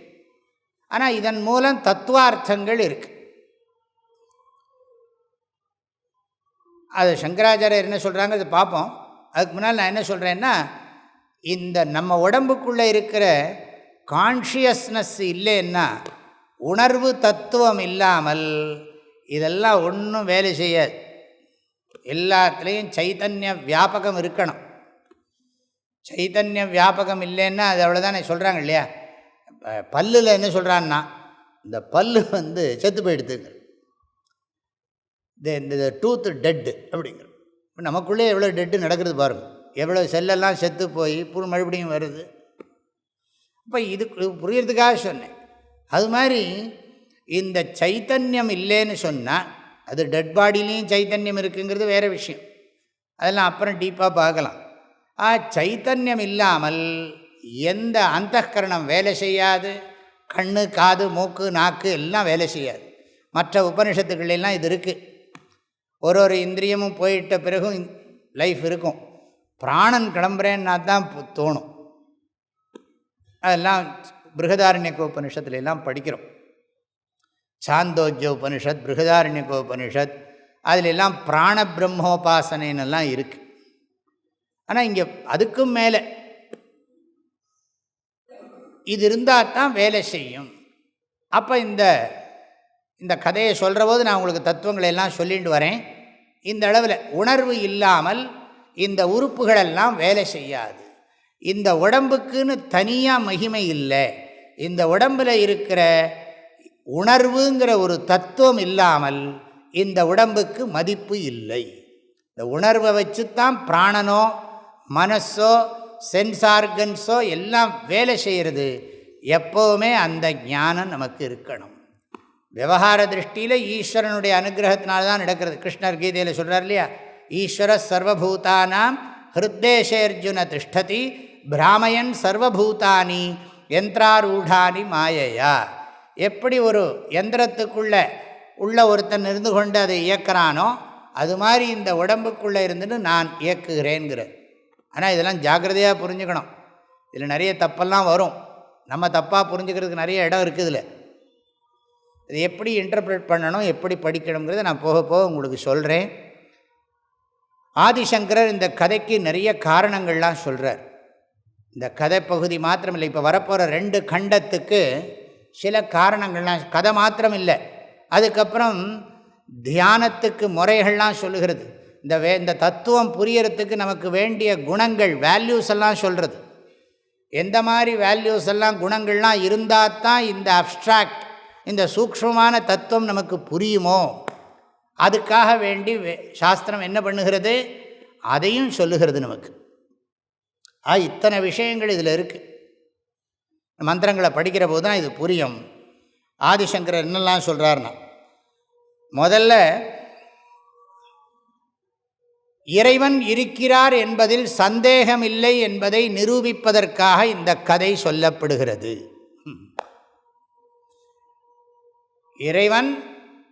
இறைவன்னு சொல்லலாம், பிரம்மம்னு சொல்லலாம், அதுக்கப்புறம் சைத்தன்யமெல்லாம் சொல்கிறது இருக்கட்டும். நம்ம எப்போவுமே இந்த விஷயத்தை இப்படி பேசிகிட்டே இருப்போம். துவைத்தமாகவும் பேசுவோம், திடீர்னு அத்வைதத்துக்குள்ளே நுழைவோம். துவைத்தத்தையும் அத்வைதத்தையும் பேலன்ஸ் பண்ணிகிட்டே போயின்னு இருக்கணும், அப்போ தான் புரியும். ஏன்னா நமக்கு மனசில் சம்ஸ்கார பலம் சாஸ்திரம் படித்தா நமக்கு துவைத சம்ஸ்காரம்தான் பிரபலமாக இருக்கும். அந்த அத்வைத சம்ஸ்காரத்தை பிரபலப்படுத்தணும்னா துவைத சம்ஸ்காரத்தையும் அத்வைதத்தையும் பேலன்ஸ் பண்ணி கடைசியில் அத்வைதத்தில் நிறுத்துவோம். இதுதான் டீச்சிங் மெத்தட். முதல்ல துவைத்தமே சரியாக இல்லைன்னா அத்வைதம் புரியவே போகிறதில்லை. துவைத சம்ஸ்காரமே சரியாக இல்லைன்னு சொன்னால் அத்வைதம் சரியாக புரிய போகிறதில்லை. துவைத்தம்னா இந்த கான்டெக்ஸ்டில் ஜீவேஸ்வர பேதம், அத்வைதம்னா ஜீவேஸ்வர அபேதம். இவ்வளோதான். அத்வைதம்ங்கிற சப்தத்துக்கு அத்வைதத்தையே பலவிதமாக சொல்லுவோம். இருந்தாலும் கடவுளுக்கும் எனக்கும் இருக்கிற பேதம் துவைத்தம், கடவுளுக்கும் எனக்கும் இருக்கிற அபேதம் அத்வைத்தம். 2 ஆஸ்பெக்ட் இருக்குது. கடவுளுக்கும் எனக்கும் பேதம்ங்கிறது ஒரு ஆஸ்பெக்ட், கடவுளுக்கும் எனக்கும் அபேதம்ங்கிறது இன்னொரு ஆஸ்பெக்ட். எந்த ஆஸ்பெக்ட் ரியல் ஆஸ்பெக்ட் அப்படின்னா, கடவுளுக்கும் எனக்கும் அபேதம்ங்கிறது தான் ரியல், கடவுளுக்கும் எனக்கும் பேதம்ங்கிறது சீமிங்லி ரியல். ஏன்னா நம்ம படிச்சுட்டு இருக்கிறது துவைத்தத்தை தான் படிச்சுட்டு இருக்கோம். மேலெழுந்த வாரியான உண்மை, ஆழமான உண்மை. கடவுளுக்கும் எனக்கும் பேதம் இருக்குங்கிறது மேலெழுந்த வாரியான உண்மை. ஆழமான உண்மை, கடவுளுக்கும் எனக்கும் பேதம் கிடையாது. இப்போ இது வரைக்கும் படித்ததில் சங்கராச்சாரியர் சொல்கிறார், அறிந்தவனுக்கு அது அறியப்படாதது, அறியப்படாதவனுக்கு அது அறியப்பட்டதுன்னா என்ன கன்ஃபியூஷன்.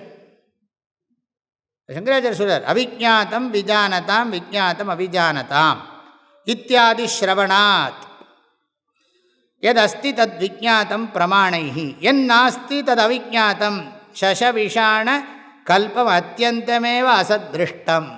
பாஷ்யத்தை அப்படியே படித்து சொல்கிறேன். ததேதம் பிரம்ம அவிஜாதத் அசதேவ இதி மந்தபுத்தீனாம் வியாமோகா மாபூத் இதி ததர்த்தா இயம் ஆக்கியாயிகா ஆரம்பியதே. இப்படிலாம் சொன்னால் மந்த புத்திக்கு எங்கே புரியும் அப்படிங்கிறார். உத்தம புத்திக்கு தான் இது புரியும். உத்தம புத்தி சம்ஸ்காரம் இருக்கிறவனுக்குத்தான் இந்த கேனோபனிஷத்தினுடைய முதல் 2 கண்டத்தில் சொல்லப்பட்ட விஷயம் புரியும். ஆனால் மந்த புத்தி என்ன நினச்சிப்பான்னா, தெரியாதது தெரிஞ்சதுன்னு குழப்புறாங்கப்பா. என்னது அறியப்படாதது அறியப்படாதது என்று அறிந்தால் அறிந்து கொள்ளப்பட்டது, அறிந்து கொள்ளப்பட்டது என்றால் அறிந்து கொள்ளப்படாதது அப்படின்னு சொன்னால் ஓடியே போயிடுவான். அப்போ அதிகாரியை பார்த்து தான் சொல்லணும். இப்போ நான் உங்களுக்கு எல்லாருக்கும் சொல்கிறேன், எல்லாருக்கும் புரியும்னு எனக்கும் தெரியாது. ஒரு நம்பிக்கையில் இந்த மாதிரி இப்படி இருக்குதுன்னு சொல்கிறோம். இப்போ புரியாட்டா என்றைக்கோ புரிய போகிறது. இல்லாட்டி இப்படி ஒன்று இருக்காது தெரிஞ்சுப்போம். இப்படிலாம் லிட்ரேச்சர் நம்மள்கிட்ட இருக்குது. பன்னரும் உபநிடதங்கள் எங்கள் நூலே, பாரில் இதற்கு நிகர் ஏது நூலேன்னார் பாரதியார். அதனால் எங்கள்கிட்ட உபனிஷத்து இருக்குது, இதுக்கு ஈக்குவலாக எந்த ஸ்கிரிப்சர் உலகத்தில் இருக்குதுன்னு கேட்குறார் பாரதியார். அகாடமிக்காக இப்படியெல்லாம் டெக்ஸ்ட்டு நம்மளுடைய ஹிந்து மதத்தில் இருக்குது, வைதிக மதத்தில் இருக்குன்னாவது தெரியட்டுமே. இப்படியெல்லாம் புஸ்தகங்கள் இருக்குது, இந்த புஸ்தகத்துக்கெல்லாம் மார்க்கெட் கம்மி. இது ஏதாவது டீச்சர் எடுத்து சொன்னார்னா அவர் அடுத்த கிளாஸுக்கு வரமாட்டான். அதிகாரி சரியா இல்லைன்னா எப்படி வரும்? புரியலைன்னா என்ன பண்ண முடியும்? அதுக்கு தான் நிறைய சம்ஸ்காரங்கள்லாம் தேவைப்படுறது, புத்தி சம்ஸ்காரம். சரி, இதனால் சங்கராச்சாரியர் என்ன சொல்கிறார்? அவிஜாத்தம் விஜானதாம், அறிபவர்களுக்கு அது அறியப்படாதது அப்படின்னு சொல்லியிருக்கு. அந்த வார்த்தையை எடுத்துட்டார். இப்படிலாம் சொன்னார். ஒன்று தான் தீர்மானமாக தெரியுது, இந்த பிரம்மங்கிறது இல்லவே இல்லை. பிரம்மங்கிறது ஒன்று இல்லவே இல்லை. பிரம்மம் இல்லாத ஒன்றை பற்றி மணிக்கணக்காக பேசின்னு இருக்கான். அப்படின்னு அவன் என்ன சொல்லுவானா, கேட்குறவன் என்ன நினைப்பானா, மந்த புத்தி என்ன நினைப்பானா, பிரமாணத்தினால பிரமேயம் தெரிஞ்சாகணும், பிரமாணத்தினால பிரமேயம் தெரிஞ்சாகணும். பிரமாணத்தினால நிரூபிக்கப்படுற வஸ்து தான் இருக்குது, பிரமாணத்தினால நிரூபிக்கப்படாத வஸ்து இல்லை. அதுதான் இருக்குது இல்லைக்கு. இருக்குது இல்லைங்கிறதுக்கு என்ன இதுனா, எது பிரமாணஜன்யம், எது பிரமாணேன பிரமீயத்தே, எது பிரமாணத்தின் மூலம் அறியப்படுகிறதோ அதுதான் இருக்கிறது. எது பிரமாணத்தின் மூலம் அறியப்படுவதில்லையோ அது இல்லை. முயல் கொம்பு, ஆகாசத்தாமரை என்பது எப்படி இல்லையோ அப்படி பிரம்மம் இல்லைன்னா இவனுக்கு பிரம்மமே புரிய மாட்டேங்கிறது. சசங்க சக்கரம் சகிரீட குண்டலம்னா உடனே கண்ணில் ஜலமாக கொட்டுறது.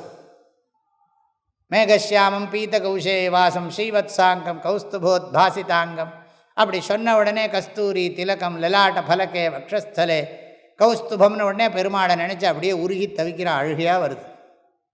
இதில் ஒன்றும் இருக்காது, இருக்கிற அழுகையும் போயிடும். இல்லாட்டி வேறு விதமாக அழுகும். இது ஒன்றுமே புரிய மாட்டேங்கிறது, ஓன்னு அழுவோம். இப்படி தான் அழுகும். பிரம்ம அஸ்தித்வ நிரூபணார்த்தம், பிரம்ம அஸ்தித்வ நிரூபணார்த்தம் ஆக்கியாயிகா. சிம்பிளாக சங்கர பாஷ்யத்தோட அர்த்தத்தை சொல்லணும்னா, இது பிரமாணத்தினால் அறியப்படாட்டாலும் என்ன, இது அப்பிரமேயத்வேன நியாயத்தே, அதாவது அபிஷயத்வேன நியாயத்தே சொல்கிறோம் இல்லையா, அது மாதிரி இது அறியப்படாத பொருளாக அறியப்படுகிறது என்பதை நிரூபிக்கணும். ஆக பிரம்மத்தினுடைய இருப்பை உணர்த்துவதற்காக, மெய்ப்பொருளின் இருப்பை உணர்த்துவதற்காக இந்த கதை சொல்லப்படுகிறது. ஒன்று. அப்புறம் இன்னொரு அர்த்தம்னா, தேவர்களுக்கே இது அறியப்படாததாக இருக்குது. இதெல்லாம் நம்ம எங்கேயோ பார்த்துருக்கோம், கட்டோபனிஷத்தில் படிச்சிருக்கோம். தேவை ரத்ராபி விசிகித்சிதங்கில அப்படின்னு யமதர்மராஜா சொல்கிறார். தேவர்களுக்கே இது கஷ்டமான விஷயம்ப்பா, நீ கேட்குறியே அப்படின்னு நச்சிகேசுகிட்ட சொல்கிறார். ஆக சர்வ பிரகாரேண பிரசாஸ்திரு தேவானாமப்பி பரோ தேவா ஈஸ்வரானாமப்பி பரமேஸ்வரா. இதிலிருந்து ஒரு விஷயம் தெரிகிறது, தேவர்களுக்கெல்லாம் தேவாதி தேவன், ஈஸ்வரனுக்கெல்லாம் ஈஸ்வரன் பரமேஸ்வரன். ஈஸ்வரனா சிவன் நினச்சிக்க விடாது, யாரெல்லாம் ரூலரோ அவங்கெல்லாம் ஈஸ்வரன், அவங்க ஈஸ்வரனுக்கெல்லாம் பரமேஸ்வரன். இந்த தேவர்களுக்கு வெற்றிக்கு காரணமான இந்த இறைவன் அறியப்பட முடியவில்லை. துர்விக்ஞேயா, சிரமப்பட்டு தான் அறியணும். பக்குவம் இருந்தால் தான், அனுகிரகம் இருந்தால் தான் அறிய முடியும். அவன் அருளாலே அவன் தாழ் வணங்கி. சங்கராச்சாரியரே சொல்கிறார், ஈஸ்வரானுகிரகாதேவ பும்சாம் அத்வைத வாசனா மகாபய கிருதத்ராணா தித்ராணாம் உபஜாயத்தே.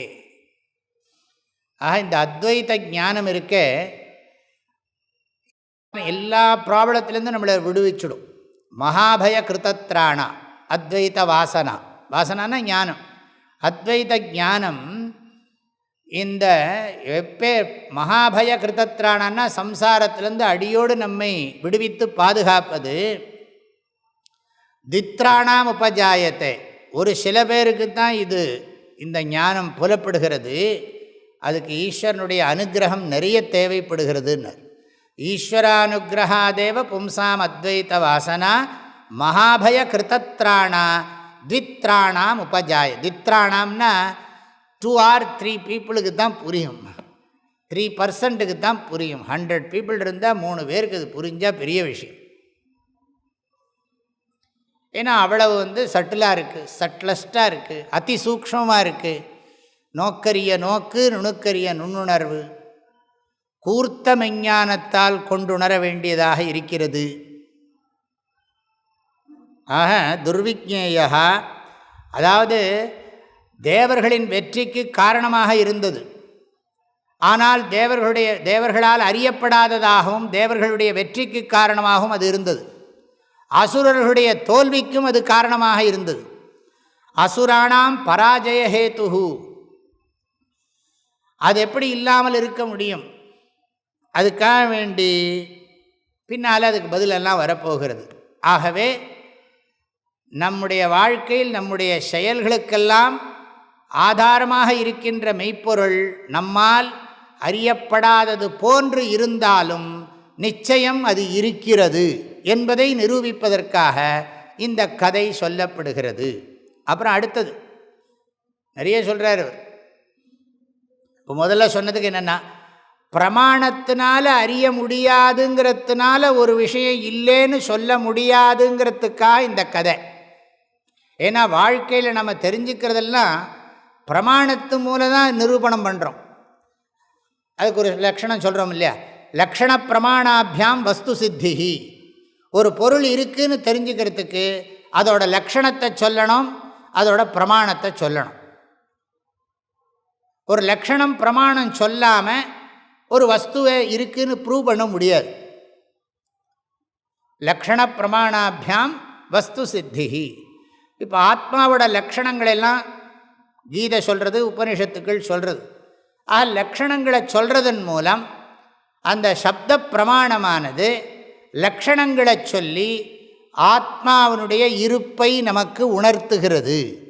நம்மை பற்றிய உண்மையை நம்மை பற்றிய உண்மையின் இலக்கணங்களை நமக்கு புகட்டி, அப்படி சொல்லணும், நம்மை பற்றிய உண்மையின் இலக்கணங்களை நமக்கு புகட்டி நம்முடைய இருப்பை நமக்கு அது இருப்பின் உண்மையை உணர்த்துகிறது.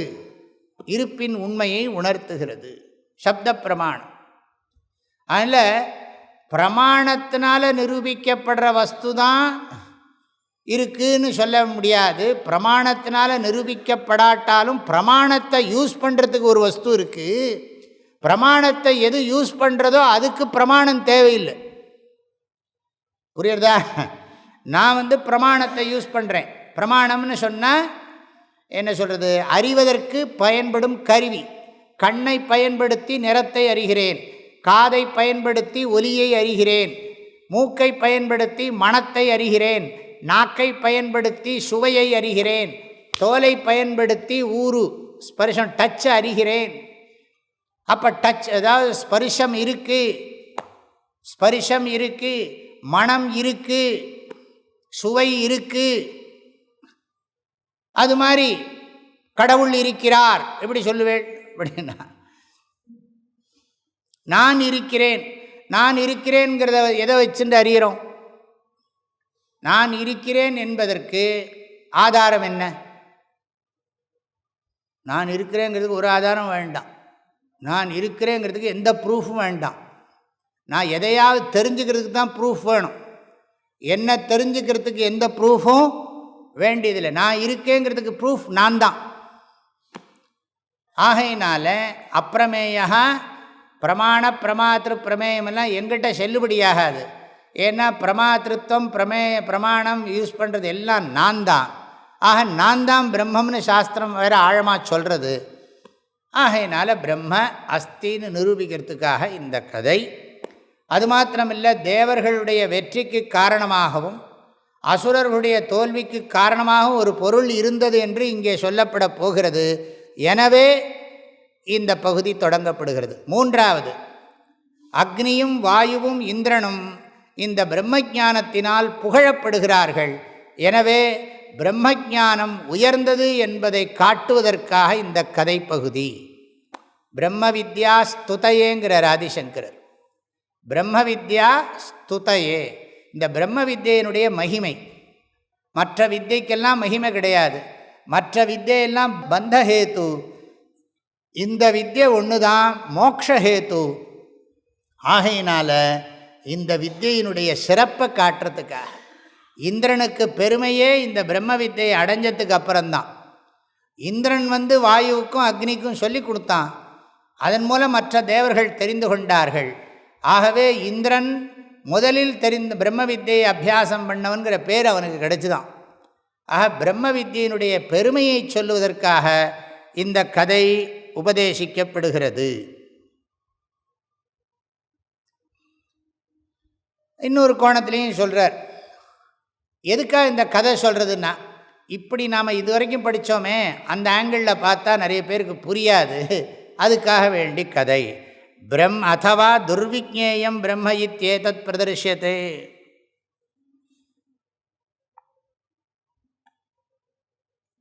ஆக எதனாலன்னா, அக்னியும் வாயுவும் இந்திரனும் கஷ்டப்பட்டு தான் இந்த உண்மையை தெரிந்து கொண்டார்கள். இந்த உண்மையை தெரிந்து கொள்வதற்கு அக்னியும் வாயுவும் இந்திரனும் சிரமப்பட்டார்கள். சிரமப்பட்டுத்தான் இந்த உண்மையை தெரிந்து கொண்டார்கள். எனவே கடினமானது, பிரம்ம வித்யை மிகவும் நுணுக்கமானது என்பதை உணர்த்துவதற்காக இந்த கதை சொல்லப்பெறுகிறது. அப்புறம் இதுக்கப்புறம் நிறைய வேல்யூஸ் எல்லாம் சொல்கிறார். ஆகையினால எதுக்காக இந்த கதை சொல்லப்படுகிறதுனா, இன்னொரு காரணம்.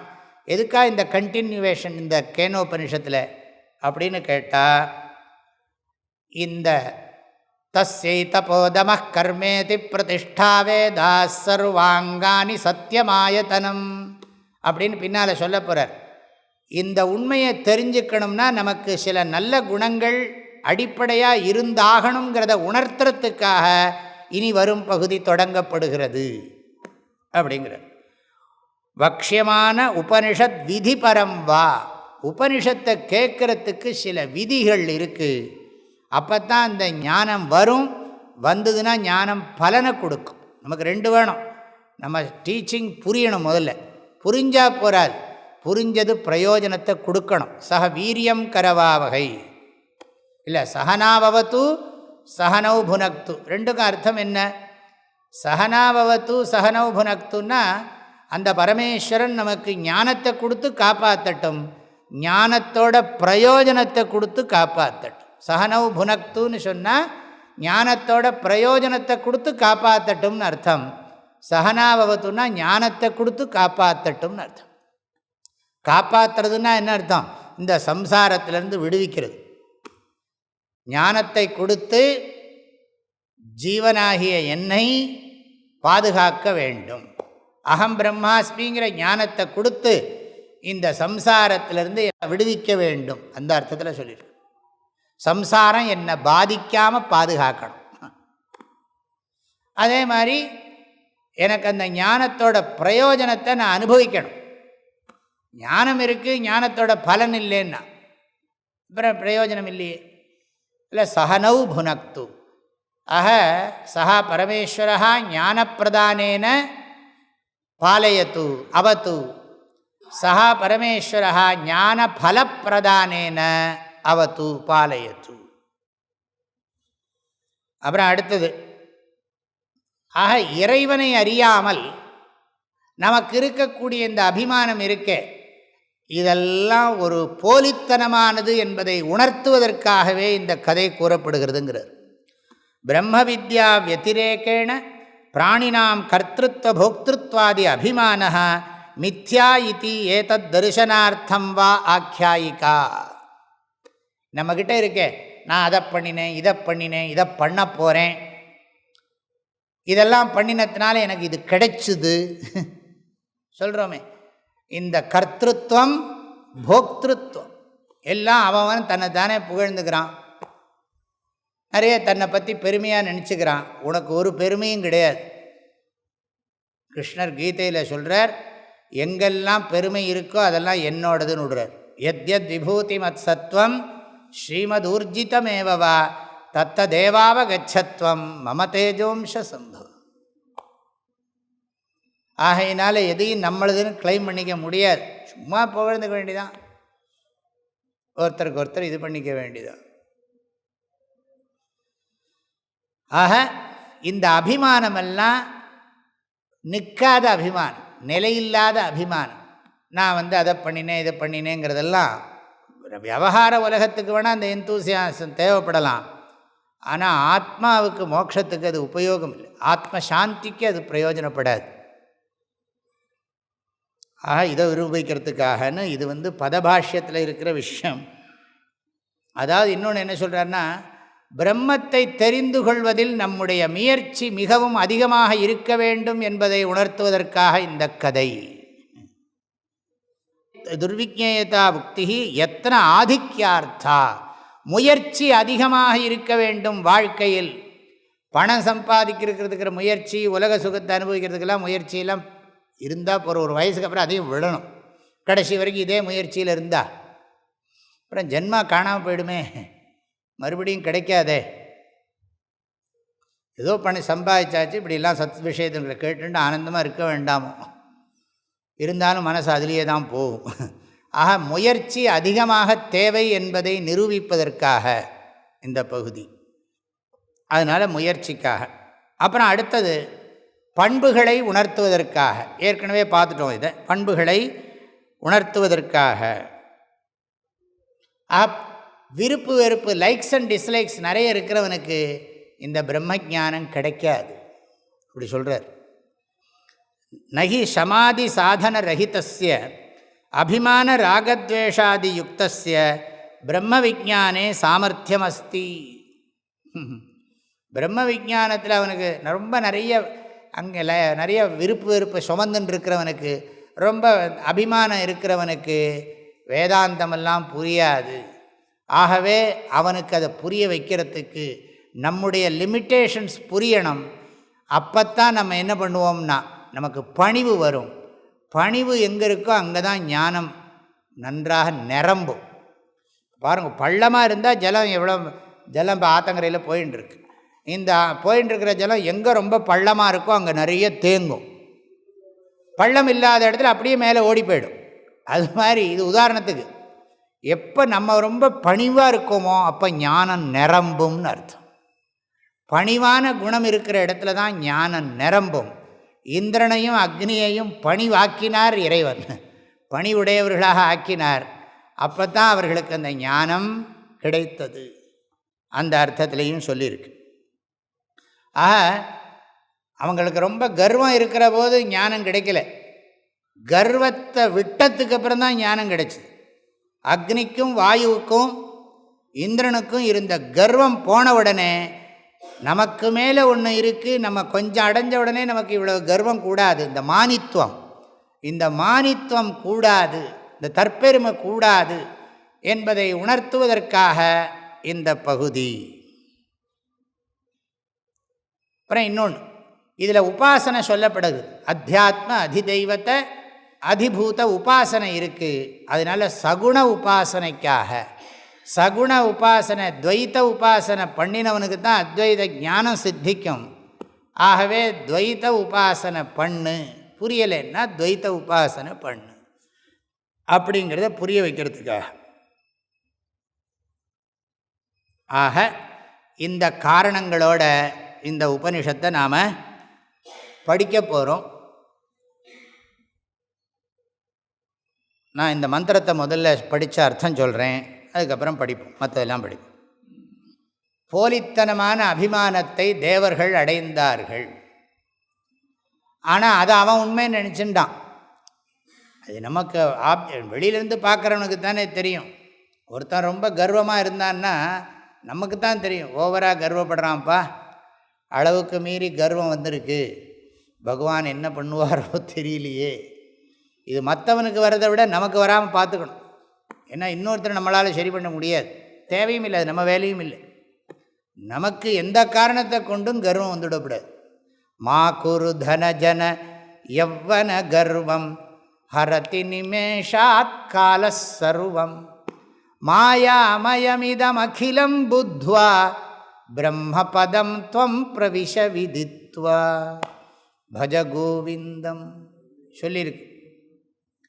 ஆஹா, மா குரு தனஜன யவ்வன கர்வம். யவ்வன கர்வம், தனகர்வம், ஜனகர்வம் மா குரு. நான் எங்கே இருக்கேன்னு சொல்லி ரொம்ப திமிரா பேசாதே, பணம் நிறைய இருக்குதுன்னு பேசாதே, எனக்கு ஆள்லாம் நிறைய பேர் இருக்காங்க, நான் நினச்சா அப்படியே எல்லாம் சுண்டு வரல அசைச்சா எல்லாம் வந்துடுவான்னு பேசாதே. பகவான் நினைச்சார்னா ஒரு நிமிஷத்தில் உனக்கு எல்லாம் இல்லாமல் போயிடும். ஹரதி நிமேஷாத் காலஹா சர்வம், காலஹா நிமேஷாத் சர்வம் ஹரதி. ஆகையினால இந்த வாழ்க்கை ஒரு பெரிய அதிசயமான மாயை. அது புரிகிற போது உனக்கு வாழ்க்கையே காணாமல் போயிடும். அதனால் மாயா மயமிதம் அகிலம் புத்வா பிரம்மபதம் துவம் பிரவிஷ விதித்வா. இல்லை, இந்த அபிமானத்தை பற்றி சொல்கிறார். இப்போ பாருங்க. பிரம்ம தேவேப்யோ விஜிக்யே தஸ்ய பிரம்மணோ விஜயே தேவா அமஹீயந்த த ஐக்ஷந்த அஸ்மாகமேவாயம் விஜயः அஸ்மாகமேவாயம் மஹிமேதி பிரம்ம தேவேப்யோ விஜிக்யே தஸ்ய பிரம்மணோ விஜயே தேவா அமஹீயந்த த ஐக்ஷந்தாஸ்மாகம் ஏவாயம் விஜயः அஸ்மாகமேவாயம் மஹிமேதி. ஹ மந்திரத்தில் அதை எடுத்துக்கணும். ஹன்னா ஒரு சமயம், ஒன்ஸ் அப்பான் ஏ டைம் எல்லாம் சொல்கிறோம் இல்லையா. ஒரு சமயம் தேவேபியா பிரம்ம விஜிக்யே, தேவர்களின் பொருட்டு பிரம்மம், பிரம்மன்னு சொன்னால் பெரிய பொருள்னு அர்த்தம். பிருகத்தமத்வாத் பிரம்ம, பரம்பொருளுக்கு தான் பிரம்மன்னு பேர். பெரிய பொருளை பணிகுவாம் அப்படிம்பார் தாய்மானவர். பெரிய பொருளை பணிகுவாம். சித்தம் அறியாதபடி சித்தத்தில் நின்றிலகு திவ்ய தேஜோமயத்தை சிற்பர வெளிக்கொள்வரர் தற்பரமதான பரதேவத்தை அஞ்சலி செய்குவாம்.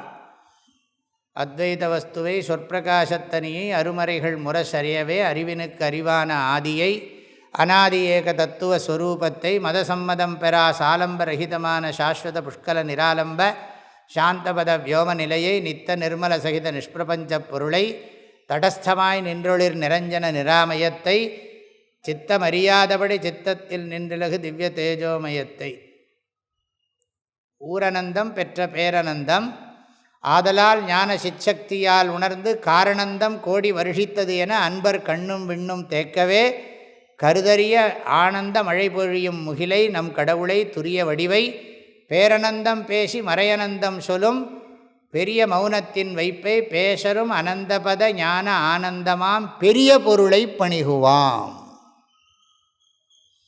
பெரிய பொருளை பணிகுவாம். பிரம்மனுக்கு தான் பெரிய பொருள். பெரிய பொருள்ங்கிறது தமிழ்ச்சொல். சம்ஸ்கிருதத்தில் பிரம்ம, பெரும் பொருள், பரம்பொருள், மெய்ப்பொருள் எல்லாம் தமிழ்ச்சொல். ஆக பிரம்ம தேவேபியா, தேவேபியானா சதுர்த்தி பகுவச்சனம். ஆக தேவேபியா சொன்னால் தேவர்களின் பொருட்டு. விஜிக்யே, விஜிக்யேன்னு சொன்னால் ஜெயம் லப்தவத், சங்கராச்சாரிய சொல்ற வெற்றி அடைந்தது. தேவர்களை முன்னிட்டு பிரம்மம் வெற்றி அடைந்ததுன்னு மந்திரம் ஆரம்பிக்கிறது. பிரம்மத்துக்கு தான் அந்த வெற்றி, இறைவனுக்கு வெற்றி, தர்மத்துக்கு வெற்றி, இப்படி தான் சொல்லணுமே தவிர எனக்கு வெற்றி சொல்லக்கூடாது.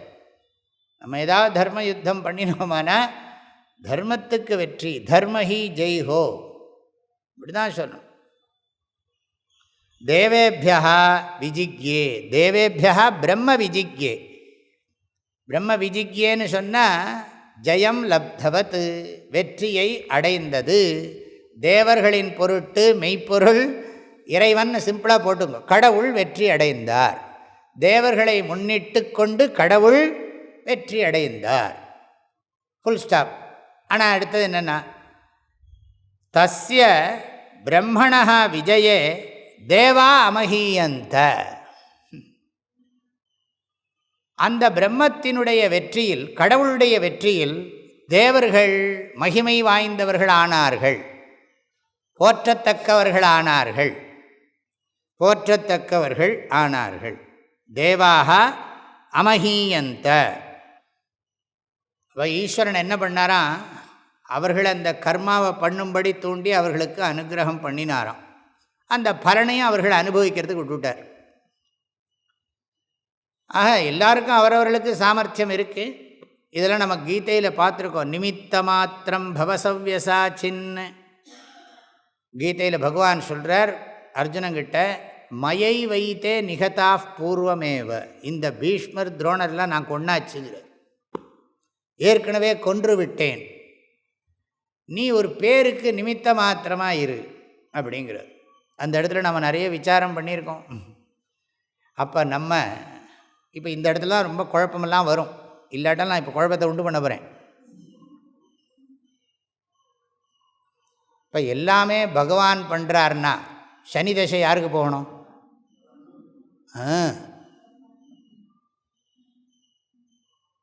சனி தசை அவருக்கு தானே போகணும். அது எப்படி பிரித்து சனி தசையை கொடுக்கலாம்? நம்ம ஊரில் ஒருத்தன் அழகாக கேள்வி கேட்டான். இந்த மதுரையில் பகவான் சிவபெருமான் புட்டுக்கு மண் சுமந்தார் இல்லையா? ராஜா பெரம்படி கொடுத்தான். பெரம்படி கொடுத்த உடனே அவர் அடித்தாட்டி எல்லா அவருடைய உடம்புலையும் விழுந்ததுன்னா, புட்டு சாப்பிட்றபோது அத்தனை வேறு ரொம்பித்தான்னு கேட்டான். நியாயமான கேள்வி தானே. அதுக்கு நம்ம அக்ஷய பாத்திரம் கதை வச்சுருக்கோம். கிருஷ்ணர் சாப்பிட்டார், எல்லாரும் வயிறு ரொம்ப எடுத்து. சரிப்பா, அது கிருஷ்ணர் கதை, இது சிவன் கதை. இதுக்கு பதில் சொல்லு. சிவபெருமான் போய் புட்டு வாங்கி சாப்பிட்டார். சரி, புட்டு வாங்கி சாப்பிட்ட உடனே அது யாரோட வயத்துலேயும் போய் ரொம்பவே இல்லை, அடி மாத்திரம் எல்லாருக்கும் விழுந்தால் இது என்ன நியாயம்? அப்போ என்ன பண்ணுறது? எப்படி இந்த கதையெல்லாம் புரிஞ்சுக்கிறது? இது நம்ம குழந்தைகள் பர்டிகுலராக இதை கேட்கும். நமக்கு என்ன, நம்ம இருக்கிற விவகாரத்தில் இந்த மாதிரி புத்தியெல்லாம் போகாது.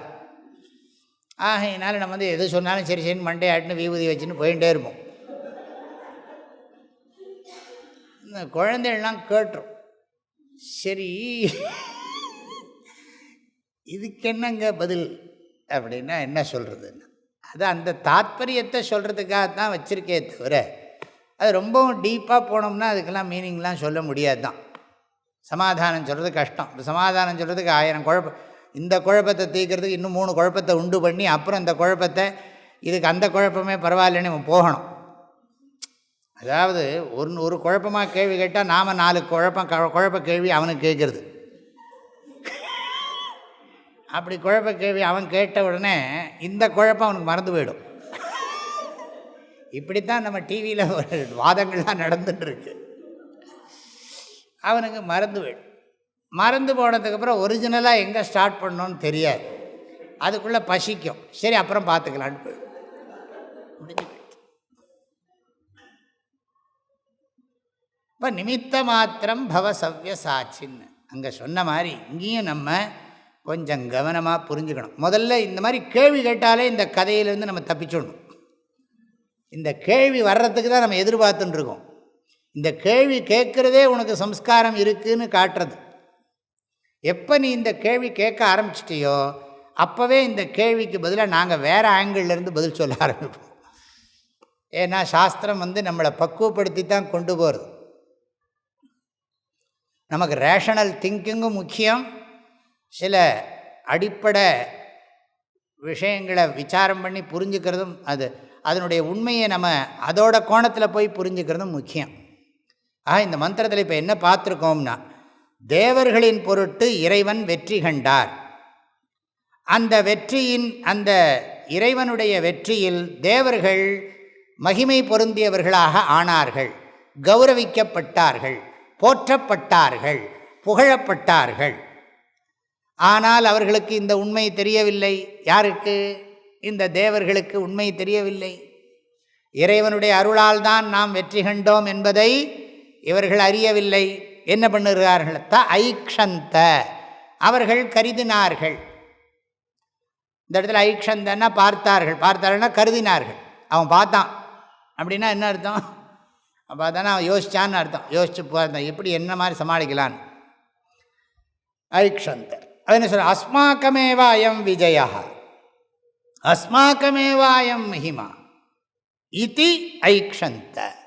அவர்கள் என்ன கருதினார்கள்னா எங்களுடைய வெற்றி இது. நல்ல வேளை டீமாக சொன்னான் எங்களுடைய வெற்றி. இப்போ அப்படி தானே எந்த இன்ஸ்டிடியூஷனே என்னென்னா இவன் வேலை பண்ணாலும் அந்த டீமுக்கு கொடுக்கணும்.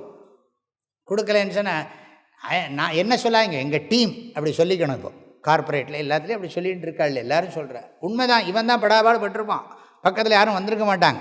உண்மைதான், அவங்களும் கொஞ்சம் ஹெல்ப் பண்ணியிருக்காங்க, இல்லைன்னு நான் சொல்லலை. ஆனாலும் இழுத்துன்னு போகணுமே. அதனால் என்னென்னா பெரிய காரியங்களெல்லாம் பண்ணிவிட்டு கிரெடிட்டை அவங்களுக்கு கொடுத்துடணும்.